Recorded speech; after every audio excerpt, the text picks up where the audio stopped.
ma mission précédente, effectivement, donc on faisait des solutions de trésorerie pour les banques, donc on vendait. Ouais. Et donc la question des valeurs se pose. T'es drivé par les sales. Se pose pas dans le sens Ouais. où il y a un client qui est prêt à payer pour cette feature-là. Ouais. Il paye un prix. Et ensuite, en fonction du pipe qu'on développe, c'est beaucoup plus simple de pouvoir en fait mettre en face des coûts qu'on connaît une valeur qu'on va projeter. Aujourd'hui, 45% de nos initiatives, alors initiatives, c'est les choses qu'on développe, donc on ne met pas le run là-dedans. 45% de nos initiatives sont partagées. Donc, partagées, c'est-à-dire en fait, on ne les fait pas forcément pour la filière finance, Ouais. mais on les fait pour rendre possible une initiative du groupe. Je suis Cyril Adam, cofondateur du groupe Yield. Yield Advisory est un pure player du conseil en product management. À travers l'expérience terrain de nos invités, on parle évolution du rôle de product manager à l'ère de l'IA et également de la profitabilité produit.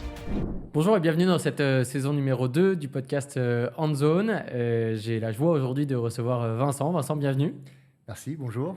Tu es arrivé aujourd'hui depuis quasi 2 ans, non, allez, 1 an et 8 mois chez ADO. C'est ça. Donc voilà, et puis avant, tu étais dans une boîte plutôt dans le software, Ouais. chez Finastra, je crois, où tu es resté pendant 8 ans. Tout à fait. C'est ça. Toujours correct. Tu es arrivé chez ADO comment quel est ce fruit du hasard de ton arrivée en tant que CPO en charge des plateformes finance, si je ne me trompe pas. Ouais. Alors en fait, j'ai été contacté par une chasseuse de tête à l'automne 2023. Ça remonte. Pour ce poste, donc, il cherchait effectivement quelqu'un pour chapeauter donc, ce qu'on appelle les plateformes chez ADO. Une plateforme Ouais. étant une organisation, une sorte de digital factory qui va chapeauter plusieurs produits digitaux. Donc, pour la finance, donc un peu surpris au départ parce que j'étais première fois qu'on me proposait ce type de poste. J'étais plutôt contacté pour des postes de CPO dans des fintechs qui commençaient à grossir et qui voulaient structurer un petit peu la filière product. Pas dans la même typologie d'ailleurs que Finastra, boîte dans laquelle Voilà, tu étais. exactement. Donc, où le lien se faisait peut-être de manière un peu plus naturelle. Ouais. Donc un peu surpris mais curieux. Donc j'ai quand même beaucoup d'entretiens, plus de 8 je crois. Alors il y a déjà eu un très bon fit avec mon manager actuel, donc, qui était le CFO du groupe ADO. Je pense qu'on on partageait vraiment une vision. Il cherchait quelqu'un qui avait justement cette expérience. Alors pour lui un peu tech, product, pour justement peut-être structurer, poser une vision pour la plateforme. J'ai aussi senti une volonté du groupe qui s'est révélée exacte par la suite d'investir quand même massivement dans la transformation digitale. Ouais. Et donc je trouvais ça intéressant de pouvoir aussi participer un petit peu à cette aventure-là. Et surtout de manière un peu plus égoïste, je me suis dit que c'était aussi l'occasion pour moi d'apprendre énormément de choses sur la façon de fonctionner d'une direction financière d'un grand groupe qui fait aujourd'hui plus de 30 milliards de chiffre d'affaires et qui est présent dans une dizaine de pays. Donc je trouvais ça aussi intéressant alors ça fait un petit peu sourire quand on le dit, que c'est devenu un mot un peu passe-partout, mais vraiment sorti un peu de ma zone de confort, parce que je connaissais pas le marché du retail. J'avais très peu de connaissances sur la partie finance d'entreprise. Ouais. Et donc c'est vrai qu'en arrivant chez ADO, ma seule expertise en quelque sorte, c'était l'expertise product. Et donc que j'ai essayé d'utiliser au mieux pour rentrer dans le groupe. Ok, hyper intéressant. ADO, du coup, mettons un peu de contexte, c'est 150 000 collaborateurs, j'ai vu. Ouais. Et je te pose peut-être une colle là-dessus, mais je crois que c'est ça. Un petit peu moins, je crois. Un peu moins. Ok. J'aurais dit 120 000, mais on vérifie. Ok, maison mère de Leroy Merlin, de Bricoman. Et en gros, c'est la maison mère qui gère un peu l'habitat, le leader de la maison positive, si je dis bien les choses. Le leader de l'habitat positif. L'habitat positif. C'est vraiment la mission du groupe. Trop bien. C'est pouvoir justement répondre aux besoins des habitants, Ouais. tout en respectant, et ça c'est... alors j'ai découvert, c'était vraiment pas que sur la brochure, il y a une Ouais. vraie volonté de pouvoir décarboner l'offre chez ADO et d'accompagner aussi tous nos clients dans cette transition, cette rénovation énergétique de leur logement. Donc voilà, donc ADO c'est la maison mère donc, plusieurs marques, Leroy Merlin étant certainement la plus connue. Mais en France, donc, il y a Leroy Merlin, il y a les magasins Weldom aussi. Ouais. Bricoman, comme tu l'as mentionné, qui vient juste de changer de nom, Ok. qui maintenant s'appelle Technomat France. Ok. Puisqu'on a Technomat en Italie, on a aussi Obramat en Espagne, il y a des Leroy Merlin en Espagne, Leroy Merlin en Portugal, la Pologne, le Brésil, l'Afrique du Sud. Donc on a la Roumanie, Ouais. beaucoup de présents dans beaucoup de pays, avec on va dire 3 concepts principaux. Un concept plutôt grand public, donc Leroy Merlin, plutôt pour les particuliers, avec des magasins dans lesquels les parcours clients ont quand même travaillé, et une offre aussi beaucoup autour des services de rénovation, refaire sa salle de bain, refaire sa cuisine.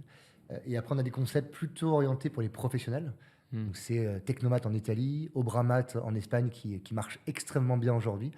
Donc des magasins un peu plus bruts, des linéaires beaucoup plus standardisés, où la promesse est la suivante, c'est souvent plutôt des professionnels qui veulent juste rentrer-sortir rapidement, avoir accès à des horaires élargis et s'assurer que quand ils viennent, ils savent qu'ils payent le meilleur prix et que le stock est présent. Et donc un concept vraiment très différent.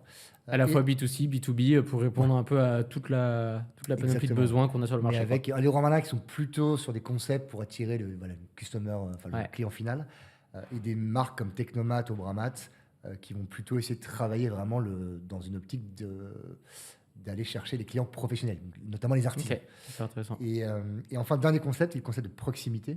Donc avec la marque Weldom, qui est présente. Autant les Leroy Merlin sont plutôt dans les grandes villes ou proches des grandes villes, les Weldom sont plutôt dans les agglomérations de taille moyenne. Et c'est plutôt pour dépanner les gens qui veulent bricoler un peu le week-end ou réaménager une pièce. C'est ton magasin de bricolage du coin. Exactement, mais qui a une croissance aussi très, très forte, avec un modèle plutôt autour de la franchise. Très porté autour de la franchise. Et on a Brico Center en Italie, qui est un petit peu l'équivalent.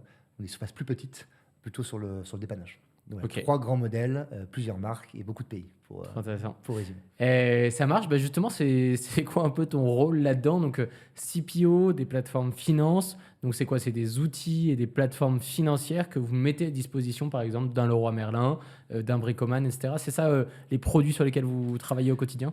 Oui, alors CPO, encore une fois, c'est le titre que je me suis un petit peu donné tout seul, parce que c'était effectivement un titre qui se rapproche un peu des standards de marché. Mon titre officiel chez ADO, c'est Plateforme Leader. Donc ADO, qui est basé à Lille. Donc on a aujourd'hui environ 8 plateformes. Une plateforme, donc je l'ai rappelé, c'est un groupe de solutions digitales, certaines qu'on achète, certaines qu'on développe nous-mêmes, et qui, avec l'objectif qu'elles soient ensuite toutes utilisées dans les entreprises du groupe. Et on a construit les plateformes pour être vraiment une plateforme à peu près par enjeu. Donc on a une plateforme finance, une plateforme pour l'offre, une plateforme pour la supply chain, une plateforme pour l'omnico, une plateforme pour toute la partie RH, etc., etc. Et une plateforme très tech qui va justement développer et porter les contrats et des outils qui vont être ensuite utilisés par les autres plateformes. Donc moi, je suis responsable de la plateforme finance, et donc rattaché au CFO du groupe. Et je trouvais aussi ça intéressant dans la proposition qui était faite au moment de l'embauche, c'est le fait que ce poste-là soit rattaché côté métier. Je savais que ça allait me permettre moi aussi de pouvoir apprendre énormément de choses dans les différentes instances, les COMEX Finance et autres, vraiment plus proche de l'écosystème des directeurs financiers de l'entreprise. Et ça permet aussi, je trouve, une légitimité peut-être plus forte lorsqu'il s'agit d'aller faire des arbitrages, de renoncer, le fait de venir un petit peu avec cette casquette CFO. Je trouvais ça hyper intéressant quand on avait discuté pour la première fois, c'était de se dire, c'est drôle parce qu'aujourd'hui, on en parlera juste après, mais le produit est quand même beaucoup poussé à la profitabilité. C'est-à-dire, qu'est-ce que tu peux tirer de tes investissements, même dans le digital? Et oui, effectivement, on peut avoir une rentabilité. Et du coup, le fait que tu aies ton CFO qui te challenge toi-même sur tes investissements, tu vois, au quotidien, je trouve ça hyper intéressant et hyper pertinent, justement, dans cette nouvelle vague product qu'on est en train de vivre, je trouve. Alors pertinent, mais pas.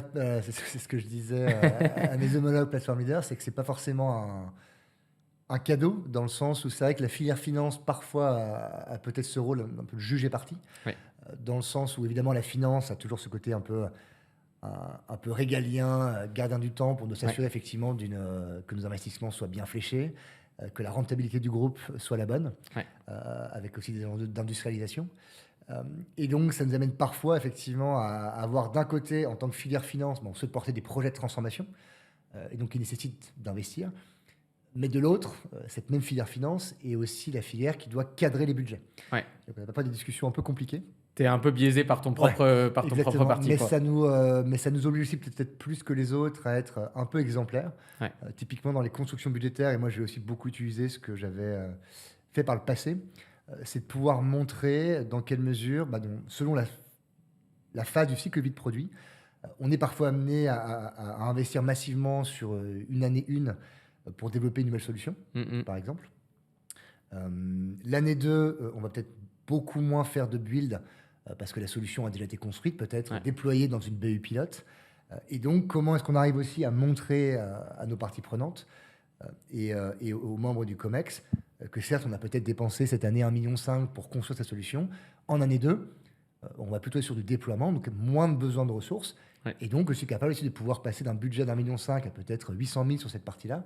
Et après, moi, plateforme leader, avec l'écosystème métier, on propose, ou en tout cas on décide, d'investir ailleurs. Mais c'est toujours important de montrer les renoncements qu'on fait, ce qu'on appelle nous le désempilement, c'est vraiment de l'argent qu'on va rendre, parce que le cycle du produit en fait qu'on a des phases d'accélération, des phases où on va peut-être décélérer. Et donc c'est important dans la construction budgétaire de pouvoir montrer, il y a le point de départ, il y a les produits qu'on va arrêter, et c'est important aussi de pouvoir, et c'est pas forcément évident parfois, de gérer toute la partie product sunset, des produits sur lesquels il faut qu'on accélère, des produits sur lesquels on a beaucoup investi, qu'on va plutôt la mettre en run, et donc on va être capable de pouvoir industrialiser et faire quelques économies d'échelle. Et en fonction de tout ça, pouvoir construire un budget en mode bridge, où on est vraiment très transparent sur notre point de départ, ce qu'on économise, ce qu'on arrête, et ce qu'on réengage, en tout cas les propositions qu'on fait. Et oui, c'est ça, votre portefeuille, ça reste le même en fait tout le temps, et juste vous arbitrez entre, bon voilà, cette année, ok, on choisit de sacrifier entre guillemets ce produit-là pour privilégier celui-là, et du coup, c'est à vous de faire vos investissements et vos propres paris du coup sur les produits, en disant, ça je pense que ça va me rapporter gros, donc allons là-dessus, et puis voilà. Et c'est avec mon rôle dans cet écosystème finance, c'est de faire beaucoup de pédagogie, parce que c'est vrai que parfois le métier du digital, en tout cas des plateformes, est assez peu connu sur qu'est-ce que ça veut dire que construire un produit, le déployer, les problématiques d'intégration, de data, etc. Donc réexpliquer toujours pourquoi on le fait, pourquoi parfois c'est plus long, pourquoi on doit renoncer aussi, parce que c'est vrai que les métiers souvent sont quand même organisés en silos. Donc je prends nous l'exemple aujourd'hui, on a donc une filière autour du juridique, une filière autour du FP&A, de la comptabilité, risk compliance, audit interne, etc., etc. Donc chacun a évidemment des priorités qui lui sont propres, mais la plateforme finance porte les projets et les produits pour tout l'écosystème. Et moi, ce que je répète souvent, c'est que c'est pas forcément à moi de décider de favoriser plutôt ce produit, ce projet plutôt qu'un autre. Par contre, c'est peut-être à moi de l'estimer, de la challenger. Et après, c'est collectivement, on arbitre. Et moi, j'ai un vrai travail de communication à faire, de pédagogie, de présentation aussi, pour qu'on puisse vraiment avoir un arbitrage collégial et qu'ensuite on ne revienne pas me voir au milieu de l'année en disant tiens, pourquoi ça n'avance pas parce qu'on a décidé de ne pas le faire. Mais en fait, tout ce que tu évoques depuis le début, qui est pas mal du challenge en fait, que tu te mets en interne pour être sûr soit d'investir sur la bonne chose, soit effectivement de passer le temps suffisant ou pas trop sur un autre sujet. Tout ça, c'est un peu quelque chose qui va te pousser aussi à réfléchir de manière beaucoup plus rationnelle sur tes produits, en mode, je vais éviter de passer 1 an et demi à construire un produit dans mon coin, on me demande des résultats, on me demande du retour sur investissement, donc ça va peut-être te pousser aussi, toi et tes équipes, à dire, ok, on accélère le plus vite possible et on simplifie peut-être de temps en temps notre démarche pour prouver la valeur le plus rapidement possible. Voilà, c'est vrai que alors encore une fois, j'ai pas forcément énormément de recul sur la façon dont le groupe fonctionnait, parce que je suis là, tu l'as rappelé, depuis un peu plus d'1 an et demi.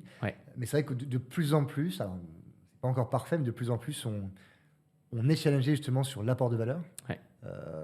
Aujourd'hui, les gens voient beaucoup ce que ça coûte. C'est les budgets de ces plateformes digitales. Évidemment, on voit bien qu'il y a de la valeur qui est générée, mais cette valeur, on n'a pas fait du mal à la démontrer, à la mettre en avant, à l'expliquer. Et je pense que c'est très spécifique aussi à la façon de faire du soft pour l'interne. Dans ma mission précédente, effectivement, donc on faisait des solutions de trésorerie pour les banques, donc on vendait. Et donc la question de la valeur se pose. T'es drivé par les sales. Se pose pas dans le sens où il y a un client qui est prêt à payer pour cette feature-là. Et il paye un prix. Et ensuite, en fonction du pipe qu'on développe, c'est beaucoup plus simple de pouvoir en fait mettre en face des coûts qu'on connaît une valeur qu'on va projeter. Là, en interne, c'est puisqu'en fait, on ne fait pas de marge sur ce qu'on vend, donc on va juste refacturer en fait nos coûts. C'est beaucoup plus compliqué. Et donc, on a un vrai enjeu d'aller. Alors, c'est avec le métier dans le challenge pour qu'ils puissent aussi, eux, réfléchir à la valeur de la demande qu'ils nous font. Et il y a aussi, nous, d'être capable, lorsqu'on a construit un produit, de regarder un peu dans le rétroviseur, de dire, OK, quel a été notre time to market, qu'est-ce qui a bien fonctionné, où est-ce qu'on a moins bien fonctionné. Et une fois que le produit est livré, c'est pas juste le livrer, ça marche bien et passer à la suite, c'est comment est-ce qu'on livre le produit. Et on passe un peu de temps avec les équipes métiers en BU pour aussi aller trouver des bonnes KPI pour mesurer la valeur. On a par exemple récemment déployé un outil d'accrochage facture chez Leroy Merlin France, donc un outil qu'on a développé en plateforme. Et là, on passe beaucoup de temps avec les équipes, la filière comptable de la BU, pour justement regarder. Donc, on a effectivement amélioré ce qu'on appelle l'accrochage automatique. Ouais. Donc, c'est une facture qu'on reçoit, on est capable de l'accrocher automatiquement sans que quelqu'un regarde manuellement et fasse des relances. Et donc, on a, je crois, de mémoire. Donc, t'accrochais tes factures et tes opérations sur tes Exactement. sur tes comptes en Donc, banque. Ouais. on est passé d'un taux de je sais pas, 87%, je crois, à 94%. Ouais. Donc, on a gratté ces points-là, donc c'est une bonne chose. Mais concrètement, derrière, c'est combien d'heures économisées, c'est combien de temps que les comptables passaient sur ces sujets, qu'est-ce qu'ils ont pu faire en plus. Est-ce que c'est de la relance fournisseur de meilleure qualité? Donc, et ça, on est en train de le mesurer pour justement s'assurer qu'on puisse aussi aux parties prenantes le montrer. Et dans les BU qu'on va demander plus tard, on a également des arguments à faire valoir pour pouvoir aller plus vite. Ouais, c'est intéressant ton cas de l'interne, je trouve. Et en même temps, je trouve que même en interne, raisonner avec de l'argent, c'est-à-dire, puisqu'à la fin, c'est ça qui te permet d'employer tes techs et tes products et donc de réaliser, tu vois, de raisonner à de l'argent, même si c'est des choses que tu refactures simplement, bah, de se dire, bah voilà, vous avez à votre disposition, par exemple, 3 techs et un product pendant 1 an. Maintenant, vous devez prioriser vous-même les sujets parce qu'en fait, vous n'aurez pas plus. Donc, il faut faire avec. Et puis, bah voilà, vous avez telle enveloppe de budget donc à disposition. C'est aussi un argument, souvent, je pense, qui permet d'aller challenger et dire bah ouais, c'est vrai que cette feature, en vrai, si on y passe 4 mois, là, on ne pourra pas faire les autres. Donc, bah ok, d'accord, on est prêt à la revoir à la baisse ou alors on est prêt à la déprioriser parce qu'on n'en voit pas la valeur. Je trouve que c'est quand même un truc intéressant pour aller challenger les métiers aussi. Tu vois, de partir avec une bourse d'argent et dire bah voilà, on n'a que ça, comment on fait? De toute façon, aujourd'hui, ce qui est intéressant, c'est cette contrainte. Alors, on voit une sorte d'ambivalence parfois côté métier, parce que c'est à la fois donc les gens qui font les demandes, Ouais. donc encore une fois très silotés souvent, et c'est les mêmes personnes qui ensuite, alors notamment filière finance, Ouais. qui vont nous dire qu'en fait c'est trop cher. Ouais. Et donc on explique aussi en fait si on souhaite mettre en place la stratégie qu'on a décidée en tant que filière, ça veut dire renoncer. Ouais. Et donc là on a un vrai travail aussi de pédagogie à faire. Et ce que je trouve vachement intéressant aussi en rejoignant le groupe, c'est que au moment où j'arrivais, donc c'est pas moi qui l'ai inventé, mais se mettait en place aussi toute une industrialisation autour de la gestion de la demande. Avant, les demandes, c'était un mail, un chat, un workshop, et puis ça partait. Dans tous les sens. Voilà. Donc il y a eu cette partie-là. Donc aujourd'hui, on a ce qu'on appelle un portail de la demande, Ouais. où les demandeurs, donc alors, on les a formés, on a des référents BU, on les oblige avec des faits. Voilà. Pourquoi cette demande, ce que ça va te faire gagner. Et donc, on force vraiment les gens à passer par ce portail-là. En parallèle, avait été mis en place le Jira, qui n'était pas encore utilisé partout, qui permet aussi de pouvoir mieux suivre les tickets, gérer les sprints et le delivery. Et donc, alors, aujourd'hui, encore trop souvent, alors ça passe par la demande de plus en plus, c'est pas encore parfait, mais on s'améliore. Mais les équipes ont encore toujours un peu trop ce réflexe de dire, OK, c'est une demande, on la fait. J'y vais. Ouais. Voilà. Et là, justement, on est en train de rajouter maintenant en plus toute une partie, une sorte de business value framework, pour parler français, qu'on est en train de poser pour justement essayer de venir objectiver la valeur qu'on crée. Ouais, que les métiers disent bah, j'ai besoin de telle feature d'accrochage. Je pense que j'ai 3 personnes qui travaillent dessus à temps plein. Je pense que ça me fera économiser 10% de temps au quotidien. Voici ma demande, validée. Voilà. Et là, tu la reçois avec déjà des insights intéressants. On reçoit avec les insights et ensuite, nous, on va aussi se caler un cadre qui va nous dire, par exemple, est-ce que la demande est alignée avec la stratégie de la filière? Ouais. Quel est le nombre d'utilisateurs qui vont être touchés? Est-ce que j'ai différents pays qui vont utiliser? Combien de BU vont être... Et donc là, voilà, l'idée, c'est ensuite, on est en train de le construire avec un système de poids, de pouvoir en fait avoir une note qu'on espère la plus objective possible, qui doit après nous permettre de prioriser. Et c'est aussi comment est-ce que les équipes arrivent à dire non, renoncer. Donc moi, j'ai été un peu biberonné à ça dans mon ancien métier, parce qu'on était assez contraint d'un point de budget. Ouais. Et c'est vrai que le fait de renoncer avec un client externe, c'est peut-être limite, je me rends compte maintenant, peut-être plus simple, de manière paradoxale, que dire non à un client interne. Parce qu'un client externe, bon, c'est chiant, les sales vont toujours gueuler un petit peu et c'est compliqué, mais on arrive à la fin à faire comprendre pourquoi on le fait. Ouais. Et ça t'impacte pas au quotidien. Enfin, c'est-à-dire qu'au pire, en fait, dans tes bureaux, ça reste la même chose. Un client interne, ça va escalader. Ouais. Et donc, il y a cette relation de proximité qui fait que c'est parfois plus compliqué. Ouais, bien sûr. Et ça, je n'avais pas forcément réfléchi à la question, mais je me rends compte que le renoncement n'est pas forcément plus simple dans le cadre de clients internes que pour des clients externes. Et ton produit, dans 2 ans, tu arriveras à aller jusqu'au staffing des équipes sur tel sujet en disant bah voilà, j'ai passé 5 jours, 10 jours, 15 jours et tu arriveras à dire bah voilà, quelle est la rentabilité, est-ce qu'elle a vraiment été là vs l'investissement. En tant que vrai financier, ça sera ça. Te dire qu'on serait capable de faire ça pour tout, ce sera faux, mais en tout cas, sur les investissements majeurs, il faut qu'on soit capable de le faire. Et on a déjà les premiers indicateurs. Ouais, souvent, tu vois, ça dépend des orgas, mais là, ça me fait penser à une orga où on a statué avec les métiers que toute demande supérieure à 15 jours côté tech, on la faisait passer dans un comité d'arbitrage.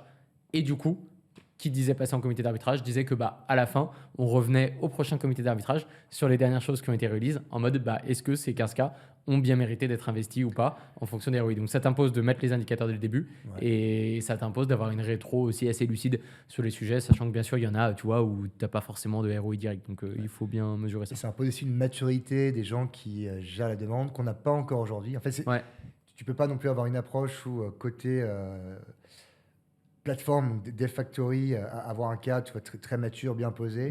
Si en face, les gens qui gèrent la demande, en fait, nous pas ce mindset, c'est très compliqué. Donc là, aujourd'hui, on essaie de faire monter les deux. Et c'est comment est-ce qu'on arrive à garder ce point de connexion. Pas toujours évident. Et surtout que la demande nous peut émaner de toutes les équipes, alors, au ciel, mais parfois aussi en magasin. Et donc, c'est énormément de personnes qui n'ont pas du tout tous le même niveau de des gens qui n'ont rien à faire, quoi. Moi, j'ai besoin de ça, j'ai besoin de ça. Ils ne vont pas se poser plus de questions. Ils ne comprennent pas pourquoi ça prend tant de temps, comment ça marche. Et donc, il y a un vrai boulot aussi. Et c'est là où le rôle de PM, je trouve, joue un rôle essentiel, où en fait, c'est plus le chef de projet de l'époque, ça va être quelqu'un qui va y avoir beaucoup de pédagogie, on en parlait tout à l'heure de ce mot. La pédagogie, beaucoup de recul, connaissance quand même de la tech, du métier, un peu de tout, pour pouvoir bien amener le client à sa réflexion, le demandeur à sa réflexion finale. Intéressant tout ça. C'est marrant, je trouve que tu as un produit qui se consomme de 2 façons. C'est-à-dire que tu auras à la fois des interfaces front pour certains cas d'usage, j'imagine, finance, et tu vas avoir aussi des API tout simplement que tu vas mettre à disposition. Comment tu mesures, entre guillemets, les utilisations? Est-ce que vous avez des KPI en interne selon la typologie des produits pour vous dire ok, tel investissement sur de l'API il est rentabilisé et aussi sur le front, ou comment ça marche cette distinction aujourd'hui? Alors c'est intéressant. Alors, effectivement, une bonne partie de la vision qu'on porte aujourd'hui pour cette plateforme de finance pour ADO, c'est de pouvoir arriver à passer d'une plateforme qui aujourd'hui, en gros essentiellement, je schématise, mais gère des produits digitaux pour la filière finance, pour les comptables, les contrôleurs de gestion, les équipes juridiques, etc., à une plateforme qui continue à faire ça, évidemment, mais qui en plus est capable de proposer un catalogue de services digitaux finance pour les autres solutions digitales. Je prends un exemple aujourd'hui. C'est vrai que ce qui fait que je pense que la plateforme finance est très transverse. Que ce soit pour des projets supply chain, commerce, autour de l'offre ou de la partie impact positif, toutes les initiatives du groupe, à un moment ou à un autre, que ce soit au début, au milieu, à la fin, on a besoin d'opérer un geste finance.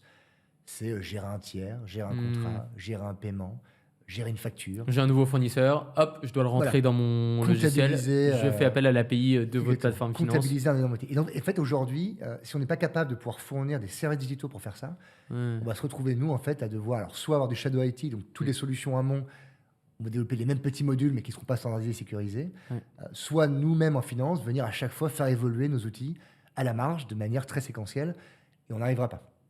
Et donc, on a commencé à mettre en place plusieurs services. On est en train de mettre en place des cockpits. Justement, aujourd'hui, je trouve qu'on n'est pas encore assez bon pour la piloter, cette plateforme servicielle.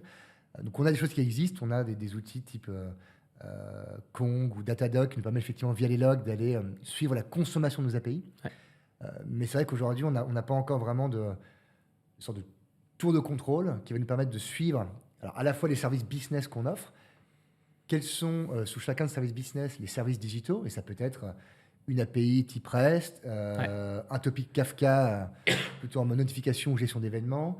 Ça peut être aussi en fait toute une couche de sémantique au-dessus d'un dataset. Pour moi, un dataset, c'est aussi un service qu'on propose. Je suis une application, peu importe laquelle, j'ai besoin à un moment ou à un autre d'avoir un chiffre d'affaires.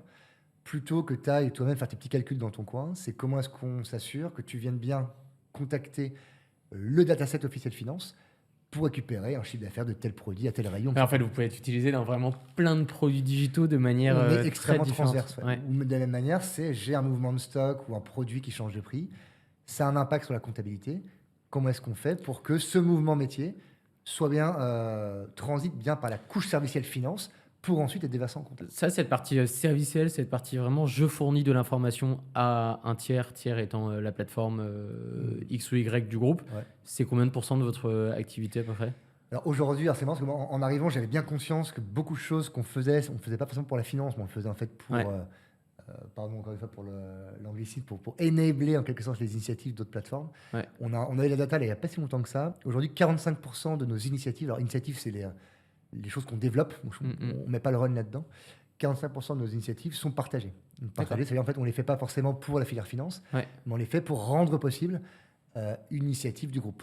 Un exemple, aujourd'hui, on a par exemple la volonté, une stratégie du groupe, c'est de pouvoir gérer la conquête des pros.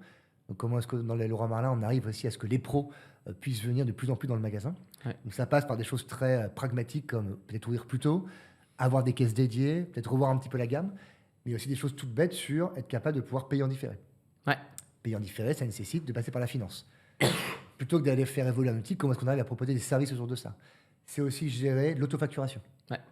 Et donc tout ça, en fait, on aurait pu faire évoluer nos outils. On a plutôt choisi de passer par une approche servicielle pour que demain, ces mêmes services puissent être utilisés par d'autres solutions. C'est vachement complexe. En fait, vous avez tellement d'acteurs, tellement de cas d'usage différents, à mon avis, que faire de la discovery là-dedans, ça doit être quand même un gros chantier. Et puis prioriser tous ces chantiers aussi, ça doit être... c'est vraiment la priorisation qui est extrêmement complexe, dans le sens où comme on est souvent à la croisée des chemins entre beaucoup d'initiatives du groupe stratégique, c'est que les gens ne comprennent pas pourquoi parfois on n'est pas capable de le faire plus vite. Et donc on explique simplement qu'il faut bien qu'on priorise. Et c'est pour moi tout l'avantage d'avoir une plateforme servicielle finance, c'est que si on réussit notre pari, demain les gens pourront venir consommer le service sur étagère et on n'aura plus besoin de passer par cette phase de discussion, de discovery, etc. évolution. Et si on n'arrive pas à le faire, en fait, on va juste empêcher le groupe de croître. On a cette phrase que j'aime bien qui est de dire c'est pas la finance qui va permettre au groupe de doubler le chiffre d'affaires. Mais si la finance ne se transforme pas, on n'arrivera pas à le faire. Donc pour moi, c'est vraiment le sens de notre mission. Et quand je parle de finance, c'est la filière finance métier et la plateforme finance, d'arriver à cacher un peu la complexité financière pour pouvoir accélérer les initiatives du groupe. C'est intéressant. Et justement, c'est ces outils un peu financiers. Donc, je ne sais pas, quand tu me parles de ça, par exemple, moi, je m'imagine des grandes interfaces avec beaucoup de data mise à disposition. Mais en fait, au-delà du côté dashboard, comment tu arrives, dans en tout cas toute ta partie front, à rendre ces dashboards actionnables? Puisqu'aujourd'hui, je trouve que c'est plus vers ça qu'on tend. Tu vois, j'ai tel insight, ok, qu'est-ce que j'en fais? Qu'est-ce que j'en tire comme conclusion? Peut-être qu'il y aura un peu d'intégration d'IA d'ailleurs dans ça. Et ensuite, comment j'arrive à en tirer une action? Et du coup, cette action me permet de voir si effectivement, j'ai pu améliorer telle ou telle chose grâce au produit. Comment tu arrives à avoir un peu cette logique? Est-ce que vous l'avez d'ailleurs au sein du groupe ou pas?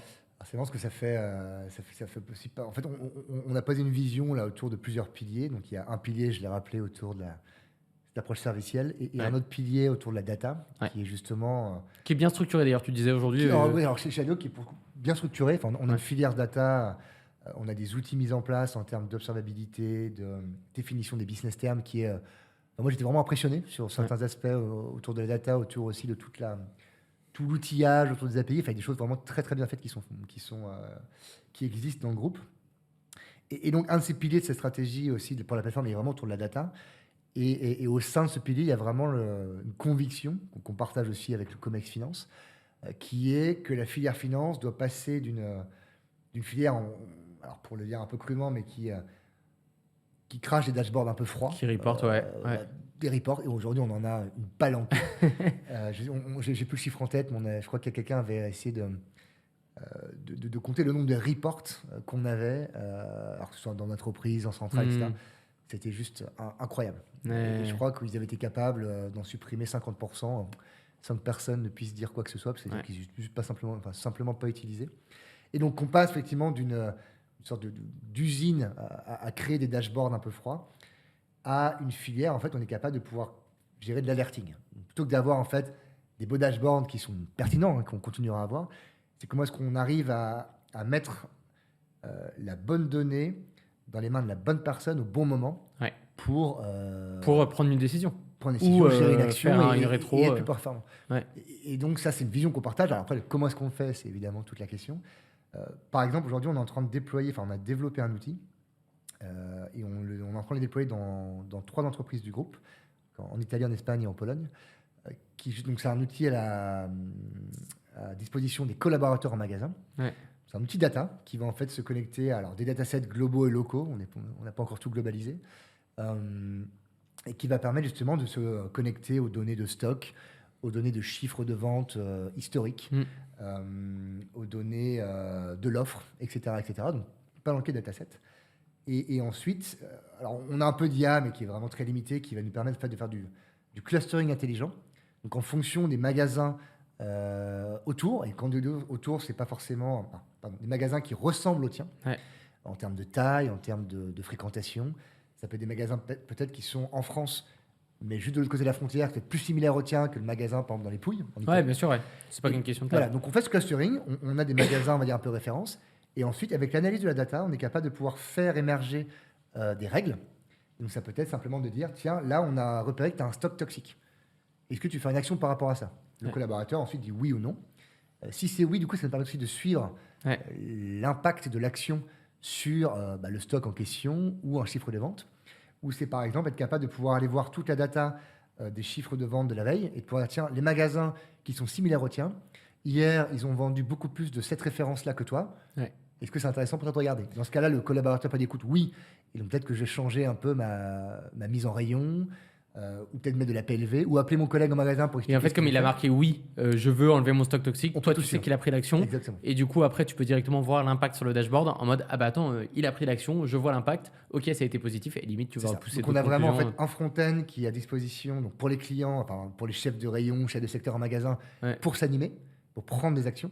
Et après, on a d'autres dashboards qui sont plutôt utilisés par ce qu'on appelle les contrôleurs de gestion de magasin ou les leaders régionaux, qui ensuite vont pouvoir, tiens, grâce à cette action ou ces actions que vous avez faites, on a peut-être vendu, je ne sais pas, 30 000 € en plus sur le rayon carrelage la semaine dernière parce que vous avez pris cette action. Là, on commence à avoir des logiques produits qui sont passionnantes, je trouve, en termes de rentabilité pure d'une prédiction, tu vois. Alors, on est sur un outil de performance. Alors, pour nous, c'est assez... c'est un des projets les plus intéressants qu'on gère, dans le sens où déjà, d'une, je pense qu'on a un peu d'IA, c'est toujours un petit peu sympa de regarder ce qu'on est capable de faire autour de ça. Mais c'est un vrai produit data. C'est un produit qui est vraiment dans les magasins, donc au plus près du terrain, là où se fait aussi l'activité et la vente. Et on n'en a pas tant que ça, mais en finance. Et surtout, on a des retours utilisateurs qui sont vraiment, vraiment top. Et donc là, on a un vrai enjeu qui est de rendre l'outil le plus global possible et éviter un maximum d'aller sur des datasets locaux, donc qui est lié aussi à la stratégie autour de la data. Et de pouvoir le déployer. Aujourd'hui, on a toutes les BU qui nous demandent de venir l'installer chez elles. Et donc, on est en discussion pour étendre un petit peu l'empreinte de cet outil-là qui marche très bien. Ouais, c'est hyper intéressant. Et même, je trouve que ce genre d'outil, tu vois, te permet de faire des prévisions qui sont peut-être plus certaines sur l'avenir, ou en tout cas des ambitions de croissance, par exemple, sur tel ou tel sujet. Je te parlais d'un outil de PNL qu'on a fait plutôt pour la restauration collective, mais pour mettre à disposition aussi bien des chefs de secteur, des chefs de resto, que du COMEX, un outil qui permet de voir le PNL d'un ensemble de restaurants, enfin d'établissements, en tout cas de restauration collective. Et je trouvais ça intéressant d'afficher effectivement, de tirer des insights sur, par exemple, le dernier mois. Ok, on a eu plus de gens qui sont venus, le panier moyen a baissé, le panier moyen a augmenté. Pourquoi par rapport aux autres établissements?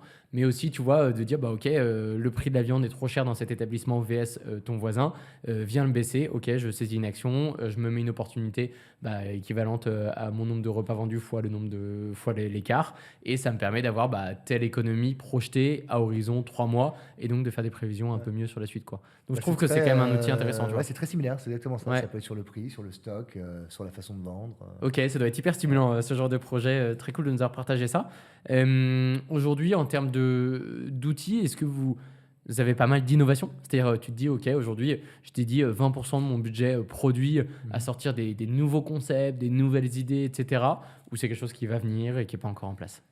Alors non, on n'a pas de poche d'innovation dédiée. Alors j'adorerais pouvoir dépenser 20% de mon budget sur des sujets innovants. Non, alors par contre, ce qu'on fait, alors il y a l'innovation évidemment une nouvelle feature, c'est une sorte d'innovation en quelque sorte. Ouais, ta discovery qui t'a mené à telle idée, et donc ça, mais il y a plutôt le processus un peu plus classique. Alors après autour de l'IA, alors je sais que c'est un sujet dont on parle beaucoup, et c'est vrai que moi, le constat que j'ai fait, c'est que on en parlait beaucoup, mais en fait on avait du mal à aller jusqu'à la prod. En tout cas, sur les produits qu'on gère en make, évidemment sur Dubaï, c'est essentiellement pouvoir identifier les cas, discuter avec l'éditeur et essayer de faire bouger un peu la roadmap, voire nous créer des connecteurs ou des interfaces dédiées. Et c'est un peu différent. Sur la partie make, il y a un objectif aujourd'hui qui est le suivant. Donc voilà, je voyais qu'on patinait un peu. Et donc là, on a mis en place ce qu'on appelle un comité d'investissement IA, un peu similaire à ce que tu décrivais tout à l'heure, qui regroupe donc, la plateforme finance, donc les équipes produits tech, en petit comité, et on a plusieurs directeurs financiers de différentes entreprises. Donc des directeurs financiers donc, dans des entreprises, donc en BU, ou quelques directeurs au niveau du corporate. Alors on va avoir la première session la semaine prochaine. Et donc l'idée, c'est qu'on a travaillé avec notre Head of Data, côté plateforme, pour lister, je crois qu'on a à peu près 35 use cases IA, qu'on a fait émerger avec des ateliers qu'on a fait avec la filière finance, nos équipes, ce qu'on allait chercher aussi via des tables rondes, des conférences. On a 35 cas d'usage, dont on pense qu'on est capable de les déployer. Là, on est en train de finaliser justement avec les équipes.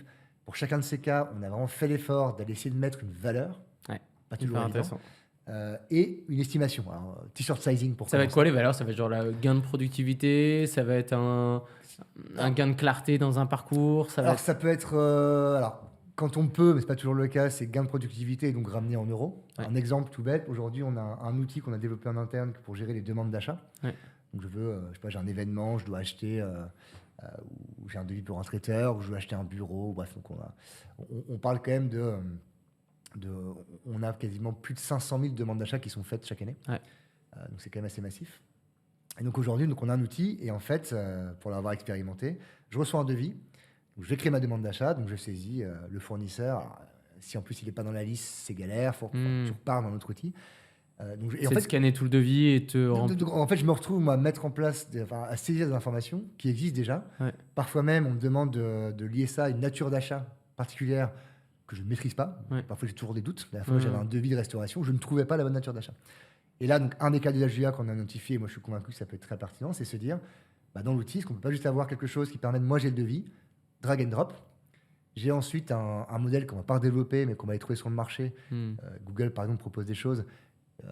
Qui te scanne le devis et qui te saisit toutes les infos. Qui récupère l'info, qui les remplit au bon champ, voire même demain, qui, avec notre base documentaire autour de la nature d'achat, est capable de me la pré-remplir. J'ai plus qu'à vérifier. OK, on estimait que ça permettrait d'économiser à peu près 5 minutes. Et donc, temps économisé, nombre de demandes d'achat par an, tout le coût horaire moyen d'un collaborateur. Plus ta marge d'erreur aussi, que tu dois pas négliger. Et donc, on est capable d'avoir un montant. Et donc, après, là, on va en discuter la semaine prochaine. Chacun des cas, on va se poser la question, mais collectivement, ce n'est pas que les équipes plateformes. On va décider que là, ces 3 cas d'usage-là, on y va. Donc, on y va, c'est que nous, plateformes, on met les ressources. Donc, s'il nous faut 2 data ingénieurs, on les met dessus. S'il nous faut un product pour suivre ça, on les met dessus. S'il faut avoir un nouveau dataset, on le crée. Bref, on investit, on l'estime en amont. Et après, on suit en fait notre capacité, donc notre time to market. Le ROI, est-ce qu'il est vraiment celui qu'on pensait avoir? Et voilà, ça, on va le mettre en place pour vraiment avoir une cadence beaucoup plus forte et vraiment aller jusqu'à la prod. Aujourd'hui, on a plein de tests, des protos, mais rarement à la prod. Et je veux vraiment c'est intéressant le cas des documents. Et d'ailleurs, je pense que c'est un des cas, même quand tu regardes ton usage, tu vois, des IA, peut-être où c'est le plus pertinent. Tu renvoies un énorme PDF de 40 pages, il te fait un résumé en l'espace de vraiment 10 secondes. Et je trouve que le cas des documents, souvent, c'est le passage du document à des infos saisies dans des champs, donc de la data structurée.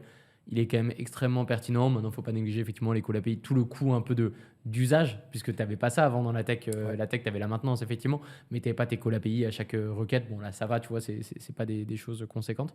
Mais bref, je trouve ça hyper intéressant en termes de cas d'usage IA, et c'est souvent ceux qui ressortent en mode c'est les plus rentables. Non, puis en plus, c'est quand même prouvé. Enfin, on a déjà un peu de document vision sur... par exemple, on a aujourd'hui un outil pour les notes de frais où on est déjà capable d'avoir ça. Donc, on a des briques qu'on peut réutiliser. Après, il faudra peut-être l'ajuster un petit peu. Et c'est pas des prompts qui sont lunaires non plus, et là, je pense que le process est assez clair. Document Vision, on pré-remplit. On est capable après d'appeler notre base documentaire pour aller identifier, à partir de tout l'historique qu'on a, la bonne nature d'achat. En fait, il ne faut pas oublier qu'aussi, on a, pour cette partie, on va dire, classification, on a la donnée, en fait, qui est structurée, qui existe. Donc, je pense que typiquement, c'est la solution, on l'a estimé en termes de t-shirt sizing plutôt bas. Et tu as peut-être un gain aussi, j'en sais rien, tu vois, que tu n'as pas forcément anticipé, mais par exemple, tu avais une série de champs obligatoires, une série de champs non obligatoires. Peut-être d'avoir des champs non obligatoires qui sont remplis grâce à de l'IA. Aujourd'hui, c'est aussi un gain dans l'ensemble du dataset que tu as et qui te servira peut-être plus tard. Donc, il y a des gains, je trouve, qui ne sont pas forcément directs et qui sont quand même anticipés sur des sujets. Donc, voilà. Donc, on a 35 cas d'usage IA. Et l'idée, c'est de se voir tous les 2 mois dans ce comité d'investissement. Décider tous les 2 mois. Alors, est-ce que ce sera 2, 3, 4? On va voir comment ça se met en route. Et donc, 2 mois plus tard, revoir où est-ce qu'on en est de ce qu'on a essayé il y a 2 mois. Parce que là, on vise vraiment un time to market à quelques semaines. Ouais. Donc, l'idée, c'est vraiment de pouvoir avoir des choses vraiment bien découpées. Je me souviens de cas où c'était un directeur comptable qui a dit c'est super, moi j'aimerais un cas d'usage IA pouvoir améliorer mes délais de clôture. Ok, super. Mais évidemment pas assez granulaire. Ouais. Et donc on l'a rejeté. On dit réfléchissez. Et donc c'est aussi comment est-ce qu'on arrive à vraiment découper pour avoir des cas d'usage IA le plus fin possible pour qu'on puisse rapidement montrer de la valeur. Hyper intéressant ce genre de comité, on n'en avait pas parlé avant, mais tu vois, effectivement, de pouvoir aller se challenger comme ça avec coût, valeur et puis rétro après, hyper intéressant, je trouve. À appliquer au product aussi, de temps en temps, je trouve, on l'oublie un peu, tu vois, côté product. De faire les premiers retours là, dans quelques mois, mais en tout cas, j'espère que ça Bon, vous on fera un permettra podcast alors. Non, c'est intéressant. Comment on passe aujourd'hui vraiment d'une MOA classique, tu vois, côté finance? Tu disais que en fait vous étiez indispensable pour beaucoup de personnes et donc ça veut dire que beaucoup vous expriment le besoin. Ouais. Donc tu dis que vous êtes passé déjà à une plateforme où tu pousses tes métiers à évaluer l'impact de leurs demandes. Comment on passe d'une MOA classique, tu vois, qui va vraiment solliciter à tout va, à plus une démarche product dans l'idée au sein de votre organisation? Alors, je pense que la MU a clairement été opérée il y a plusieurs années déjà. Je pense qu'on n'est pas encore arrivé au bout de cette MU, mais et c'est normal, ça prend du temps. Je dirais qu'aujourd'hui, tout ce qu'on a mis en place autour de la gestion de la demande, ça permet déjà effectivement de faire la pédagogie auprès du métier, qu'ils comprennent l'importance d'estimer la valeur d'une demande. Ouais. Ça paraît tout bête, mais c'est vachement utile. Après, typiquement, il y a un des changements pour le coup que j'ai opéré, c'est quelque chose que je faisais à l'époque pour toute notre force de vente et une partie des clients, ce que j'appelle le bulletin. Donc là, c'est tous les trimestres. On envoie à destination de toutes les directions financières du groupe ce qu'on a fait en plateforme. Ouais. Et c'est vraiment orienté business. Ouais. C'est-à-dire qu'on ne parle pas d'une somme en feature, on l'a regroupé par grandes lignes de métier. On s'en fout de la feature, le cas d'usage qu'on a donc fait, j'ai c'est bien, celui-là. typiquement, au niveau des achats indirects, Mm. et je sais qu'il y a un patron des achats indirects dans chacune des entreprises, voilà ce qu'on a fait. Et on montre vraiment la feature, mais on l'exprime vraiment d'un point de vue de métier. Et après, évidemment, il y a tous les moyens qu'il faut si tu vas aller creuser dans les remèdes des produits, etc., etc. Et ça permet, et on a eu de très bons retours, en fait, que les gens voient déjà tout ce qu'on fait. Donc, on a ce qu'on appelle le What's New, donc une colonne What's New, donc toutes les features qu'on a mises en place. Le What's Next, un peu de visibilité. Sans commitment, on dit vraiment c'est dans les prochains 6 mois. Mais, Hyper intéressant. Ouais. et enfin, Et là, tu as tous ceux qui avaient donné des idées qui disent attends, moi je t'ai dit ça, ça y est pas. évidemment, mais Ouais.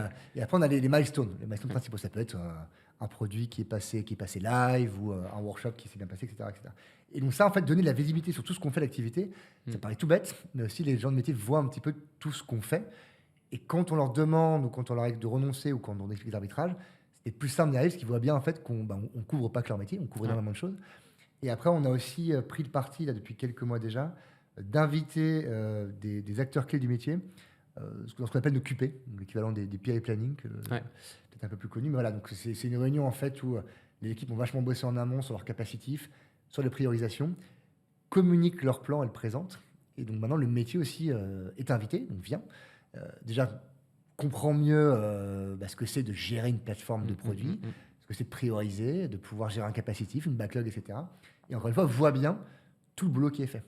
Et tout ça, mine de rien, permet au métier de se professionnaliser et nous permet aussi à nous d'avoir une relation peut-être un peu plus saine, un peu plus client software que MOA. Mais voilà, De toute façon, il n'y a pas de débat. Dans tous les métiers, plus tu comprends ce que ton prestataire, entre guillemets, parce que voilà, c'est comme ça que je l'appelle, mais fait et comment il le fait, comment il arrive à ce résultat, plus tu compatis, entre guillemets, à l'effort et donc tu vas essayer de t'inclure dans cette démarche pour pouvoir l'aider lui-même à aller plus vite.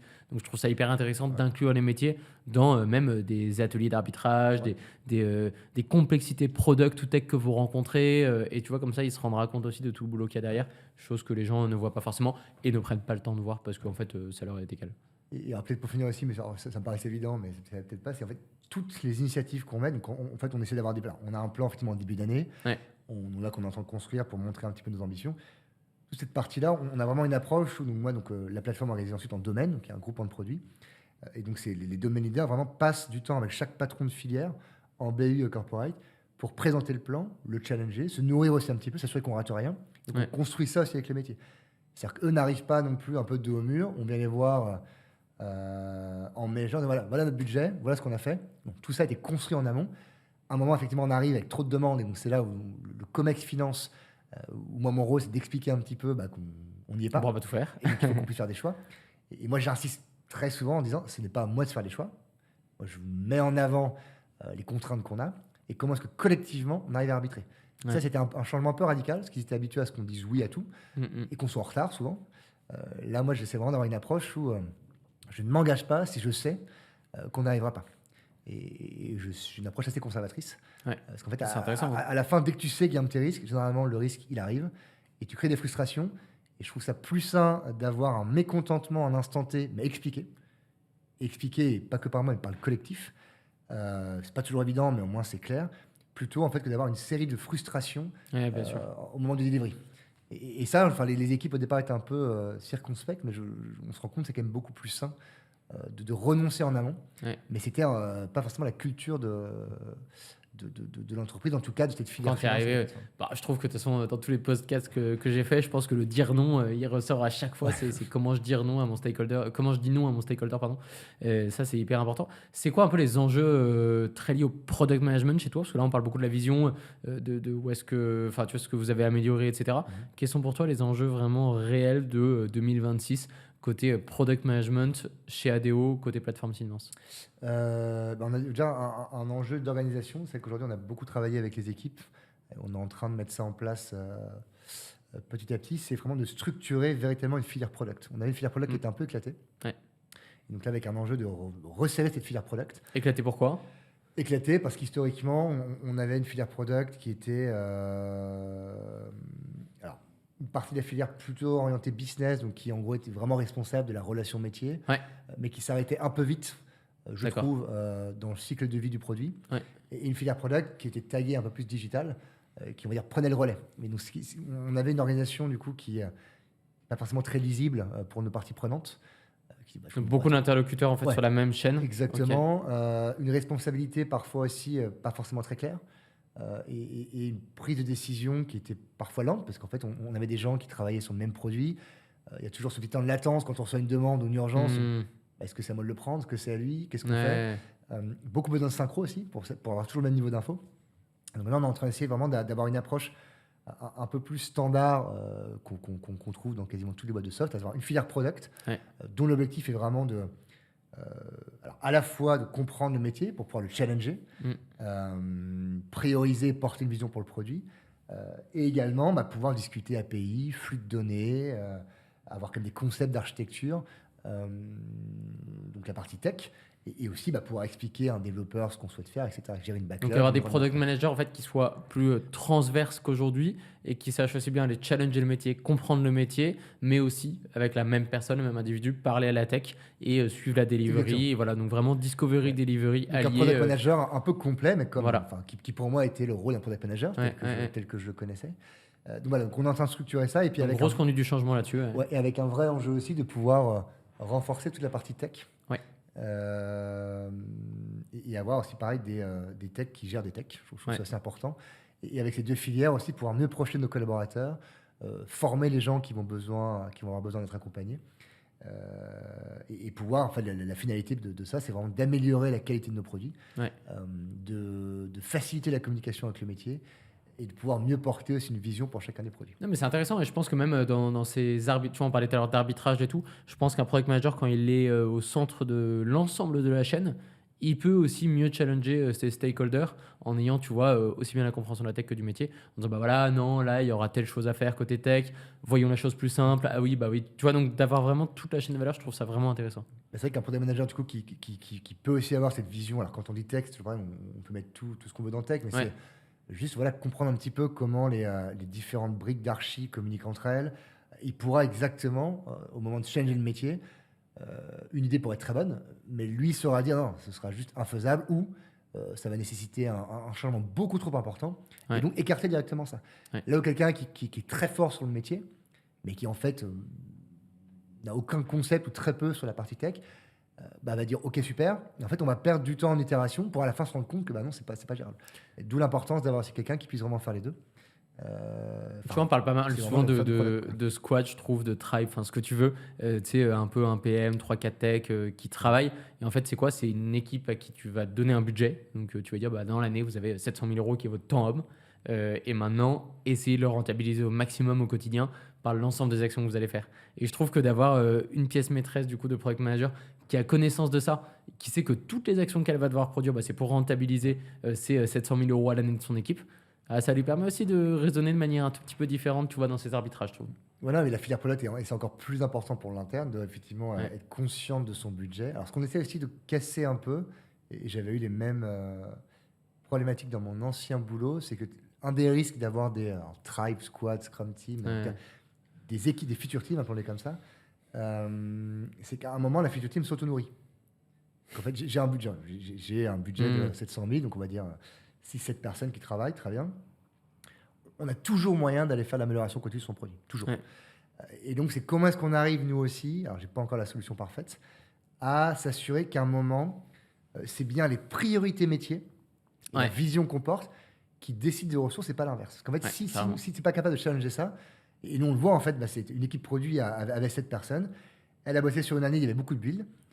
L'année d'après, tu peux être sûr qu'elle trouvera des bonnes raisons, très souvent. Complètement. Il faut le déployer, il y a tel futur qu'on n'a pas fait, ça va rapporter tant. Et à un moment, c'est se dire, bah ouais, mais il faut pouvoir aussi gérer les cycles vie produits, il faut qu'on puisse réinvestir ailleurs. Donc, comment est-ce qu'on arrive parfois à dire, bah non, le budget que vous aviez là pour construire, on va maintenant passer peut-être de 700 000 à 400 000, et c'est pas grave. Donc, une équipe plus petite, parce qu'on a besoin de ressources supplémentaires pour aller faire autre chose et pour Ouais. porter la stratégie.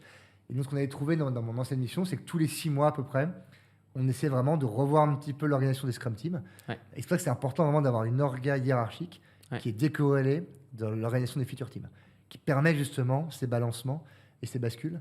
Alors, encore une fois, on ne va pas passer une équipe de 10 à 2, hein, mais faire des ajustements pour essayer au mieux que les ressources viennent se caler aux priorités et pas l'inverse. Si tu ne fais pas ça, bah, tu as l'équipe qui ne bouge pas. Et donc, en fait, c'est tes équipes qui décident des priorités. Ouais, je vois très bien. Il y a un vrai enjeu à trouver. C'est intéressant ouais, dans le fait de faire bouger les gens, les personnes, pour pas qu'ils s'enferment dans un cercle. Ouais, très intéressant. Exactement, ouais. Nous, il y a une tendance qu'on voit pas mal. On demande beaucoup plus à la fin des mois, tu vois, du côté de nos product managers, de faire la rétro et de dire bah voilà, ce mois-ci, on a consommé X jours hommes sur ce sujet, X jours sur ce sujet. Est-ce que c'était prévu? Oui, non. Et est-ce que c'est toujours en phase avec mon plan d'investissement Ouais. que j'avais annoncé au début du mois, tu vois? Et je trouve ça intéressant quand même à la fin du mois de forcer cette rétro et de comparer à ce que tu avais présenté au début, tu vois. Genre début, fin, ok, est-ce que c'est synchro? Oui, non. Et on avance et comme ça, à la fin de l'année aussi, bah, tu as juste à reprendre tes 12 rétros et à dire, bah voilà, sur ces 12 mois, j'ai eu ça, c'était intéressant. Alors, Le c'est vrai reporting que, ouais. peut être assez propice là-dedans. C'est vrai qu'on ne fait pas ça. Alors, on fait des sortes de rétro, mais plutôt quand ça ne marche pas. Oui, bah, bien sûr. Mais ça, le concept est intéressant. Et aujourd'hui, je trouve qu'on est. Je pense que tous les product managers ne sont pas encore assez responsables de leur budget. Ouais. Et c'est, je pense, un vrai enjeu pour les mois à venir. C'est comment est-ce qu'on arrive effectivement à piloter un budget côté plateforme. Donc, ça, c'est un peu ma responsabilité d'aller dans les bonnes instances, convaincre les bonnes personnes.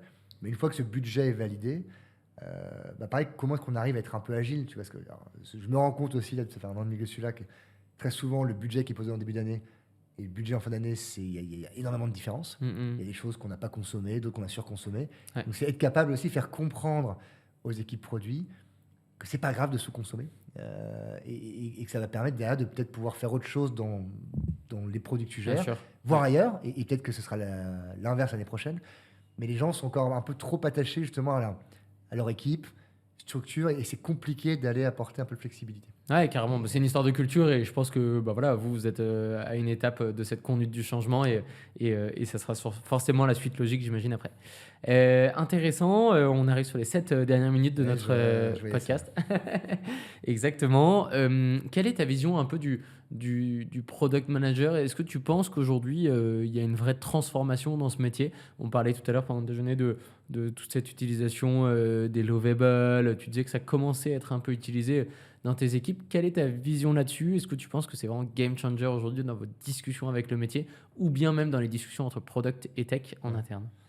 Alors c'est marrant parce que je suis un peu partagé sur Parfois, je pense qu'il y a vraiment une partie de moi qui dit ouais, c'est évidemment un game changer dans le sens où là, on a nous des des démos, des gens qui ont fait des choses assez incroyables avec un Lovable ou un V0, Ouais. des prototypes quand même assez bluffants juste en quelques jours. Ouais. Parfois même avec des connexions à des datasets réels. Et donc, je pense sur la phase de discovery, ça va évidemment accélérer cette partie-là avec le métier. Parce qu'en fait, on pourra rendre beaucoup plus palpable, beaucoup plus facilement ce qu'on avait en tête lorsqu'on en discutait ensemble. Moi, je vois ça vraiment, je fais vraiment le parallèle avec. On a un Figma animé et réel en quelque sorte, quoi. Et Bien donc, sûr. c'est beaucoup plus simple de discuter. Un des risques que je vois, et on en parlait encore là, en Comex Digital la semaine dernière, c'est qu'on reste bloqué à cette phase proto. Parce qu'en fait, ce qui est souvent très complexe, c'est comment est-ce que je passe d'un prototype en bluffant qui fait le boulot à un outil en production avec les bons connecteurs, les bons niveaux de sécurité, qui respecte mes standards de développement. La complexité aujourd'hui, elle est là. Et donc, il y a ce risque, c'est OK, c'est super, on fait du proto, on accélère Discovery, mais comment est-ce que je passe à de la prod? Et là, le risque, c'est qu'on va avoir un effet très déceptif, parce que le métier, en fait, va se dire, attendez les gars, vous avez fait un proto en 2 jours, et tu me dis derrière qu'il te faut 3, voire 6 mois pour avoir une solution en prod. Et donc, on va certainement avoir un moment où on va avoir des déséquilibres, de l'incompréhension, de la frustration, et encore plus si le métier lui-même se saisit de ces outils, et je pense qu'ils vont le faire. On voit des gens qui ont cette appétence qui vont le faire. Ils vont avec un proto, et le risque, c'est de dire, les gars, il n'y a plus qu'à passer là en prod. Et ça peut être risqué pour les équipes plateformes ou digitales, dans le sens où, pareil, comment est-ce qu'on explique à ces gens-là, qui n'ont pas forcément cette culture tech, qu'entre un proto et de la prod, il y a souvent un gouffre, et qu'on ne comble pas comme ça d'un claquement de doigts. Donc je suis un peu partagé sur, un côté, je pense que ça va accélérer énormément de choses, et de l'autre côté, un risque en fait, qu'on perde énormément de temps à gérer la frustration, à l'expliquer, et en fait à recevoir énormément de demandes de gens qui ne comprendront pas pourquoi on va passer vite. Donc c'est intéressant. J'attends de voir. Ouais. C'est intéressant. Moi, je trouve qu'effectivement, c'est idéal pour aller vraiment jusqu'au proto et pouvoir expliquer des idées et même les concevoir de façon logique pour la présenter soit au métier, soit au tech. Et en même temps, je trouve que c'est un effet positif et il ne faut pas blâmer ça puisque ça permet de mettre un peu la pression au tech de temps en temps et dire voilà, on arrive à faire ça en tel temps. Je sais qu'évidemment, il n'y a pas toutes les contraintes d'archi, toutes les contraintes de qualité, toutes les contraintes de test, mais il faut que vous arriviez aujourd'hui à aller plus vite que ce que vous faisiez, tu vois, il y a, j'en sais rien, 1 an côté tech. Donc, ça permet aussi de bouger un peu tout le monde et il faut bien sûr bien gérer la partie conduite du changement auprès des métiers en disant, voilà, c'est pas parce qu'on fait ça en une journée que ça sera en prod en une journée. Donc, il y a une double casquette à avoir. C'est marrant parce que de par ma double casquette, j'ai un peu cette ambivalence. D'un côté, effectivement, je trouve ça super pour accélérer cette phase de discovery et aller beaucoup plus vite. De l'autre, c'est comme tu dis, c'est comment est-ce qu'on va arriver, nous, justement, à bien supporter, flécher cette pression qui va arriver. Et donc, il y a toujours un petit peu cette... et quand on faisait des proto-Figma, on disait mais c'est pas assez réel. Aujourd'hui, c'est assez réel, ne vous plaignez pas. Et puis on avance et c'est cool. Il y a le faut le voir en défi. Coder pixels, quoi. Carrément. C'est malheureusement rarement si simple que ça. Carrément. En tout cas, c'est assez bluffant sur les protos qu'on a pu tester. Hyper intéressant de voir des boîtes comme vous tester des sujets un peu innovants comme ça. Côté IA, maintenant, est-ce que c'est quelque chose aussi bien dans vos méthodes au product que sur vos plateformes, vous essayez de mettre en place? Si oui, quoi, sur des quick wins? Parce que tu m'as un peu parlé du comité que vous aviez construit. C'est beaucoup de quick wins pour aller justement prouver la valeur et après vous attaquerez à des chantiers plus conséquents. Comment tu vois la chose, toi? Alors, pour moi, il y a 2 choses. Il y a l'IA dans nos produits. Donc, c'est comment est-ce qu'on arrive, et donc c'est l'objectif du fameux comité d'investissement, à venir accélérer pour mettre de l'IA dans nos produits. Aujourd'hui, on a quelques cas d'usage en production. J'ai parlé du clustering là, sur l'outil de performance. On a aussi aujourd'hui développé un algorithme de machine learning pour venir identifier des cas d'usage, des cas de fraude sur les tickets de caisse. Donc c'est du a posteriori, mais aujourd'hui on a un outil en fait avec des règles prescriptives et aujourd'hui on arrive à utiliser l'IA pour en fait faire émerger des règles auxquelles on n'aurait pas pensé de fraude potentielle. Donc ça c'est un des cas d'usage sur lesquels on travaille. Donc il y a l'IA dans nos produits et donc aujourd'hui on a des data scientists avec qui on travaille pour vraiment aller apporter l'IA à nos utilisateurs.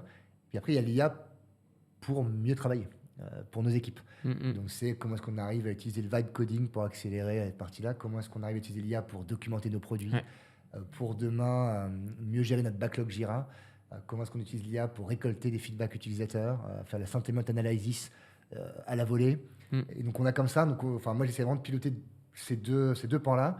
Une partie IA pour nos produits, et ça on pilote avec le métier, parce que c'est important pour l'adoption.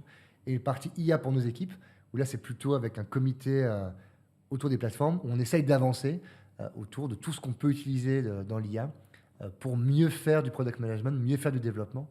On a vraiment ces deux pans-là. C'est chouette de payer les têtes baissées comme ça et d'avoir quelque chose de très structuré dès le départ, qui soit très orienté quick win. Je trouve ça vraiment intéressant dans le contexte actuel où tu as beaucoup plus de rationalisation, forcément, 8 mois, 9 mois après cette grosse vibe que tout le monde a pris. Maintenant, qu'est-ce que ça nous rapporte concrètement? Et je trouve que du coup, c'est à mener d'une bonne manière dans votre regard. On verra les résultats là, c'est ça. dans quelques mois, mais en tout cas, c'est un peu l'objectif. Ouais.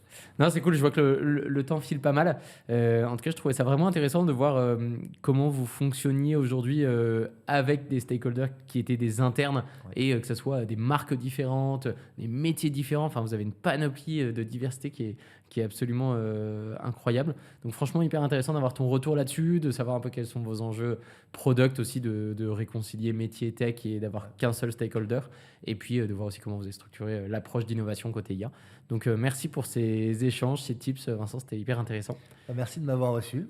Écoute, si vous avez des questions sur des méthodos, des choses qu'on a dit, n'hésitez pas à les poser en commentaire sur la vidéo ou sur le podcast. C'est en bas, c'est ça. Trop bien, merci à toi Vincent, et puis à très vite.